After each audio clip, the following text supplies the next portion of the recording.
Talde batean ezinezkoa da. Pozik dira, agertu nahi dute telebistan.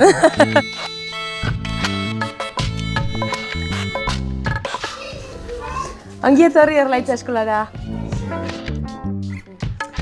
Ni Ainhoa naiz, 26 urte ditut, Erlaitza eskolako bidelaguna naiz. Aurten hasi naiz Urruñako Erlaitza eskolan lanean, bidelagun bezala. Postu bat eskaini zidaten eta irailetik hemen nabil lanean. Momentuz aurten etxe hontan gaude, baina hurrengo urtean toki finko batera joanen gira. Beraz, hemen duzuen gela da jolas libreari loturiko gela bat, eta ikastolako haurrak hemen ibiltzen dira. Ez da ohiko eskola bat, haurrak ez dira gela edo adinka banatuak, bai espazio ezberdinak badirela eta adinaren arabera aurraren beharrei egokituak diren materialak badirela. Banatzen dugu 10 ikastola alde batetik. 10 ikastolan garrantzia handia ematen digu, lehen etapan jolastu horri garrantzia handia ematen digu. Eta gero poliki naturalki ikasgaietara hurbilduko da eta proposatuko diegu jarduera bat, izan daiteke hizkiekin egitea atelier bat, izan daiteke zifra batzuk ikasten hastea, baina askotan erabiltzen dugun materiala da manipulatiboa, Montessori materialean oinarritua dena. Ikasle bakoitzak badu taula bat, eta egunero lan ezberdinak burutu behar dituzte.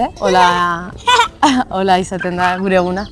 8 urteko haur batek, adibidez 5 urteko haur bati ipuin bat kontatzen aldio, gure beharrik izan gabe, edo hizkiak nola idazten diren erakutsiko dio behar handiago batek txikiago bati. Uste dut hori dela oinarrizkoa, autonomia bultzatzea, emozioen harrera egiten diegu etengabe. Haur bat emozionalki kargatua baldin bada, ezin du ikasgaietan aintzinatu. Garrantzia handia ematen diogu komunikazio ezbortitzari. Haien artean adibidez gatazka bat dagoenean, erabiltzen dugu tresna hori, aterabideak atzemaiteko eta aurrek haien artean elkarrentzunketa bat eginez, haien sentipenei hitzak emanez, gero baditu onurak ikaskuntza prozesu osoan zehar. Helburua da haien kabuz lortzea gatazkak haien artean kudeatzeko gai izaten. Heldua ez da ikusia autoritate bat bezala.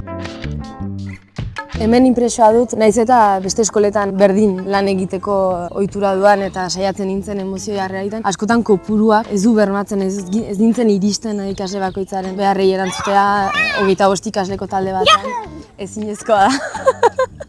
Pozik dira, agertu nahi dute telebistan. Hemen aldea da, nik lasaitasun gehiago sentitzen dut hemen. 3 bidelagun gira 23 ikaslerentzat beraz. Bada segipen hurbilago bat, komunikazio ezbortitza ere etxean landua da, denen arteko proiektu bada. Gurasoek ere implikazio handia dute proiektu honetan. Ez bakarrik eskola eremuan dena eta bidelagunak eramana. Formakuntza bat egiten dute etxean hori ere praktikan emateko eta beraz eskola eta etxearen arteko lotura bada. Guraso elkarte bat bada eta gurasoek ekimenak antolatzen dituzte eskola diruztatzeko, materiala erosteko, bidelagunen lansariak ordaintzeko.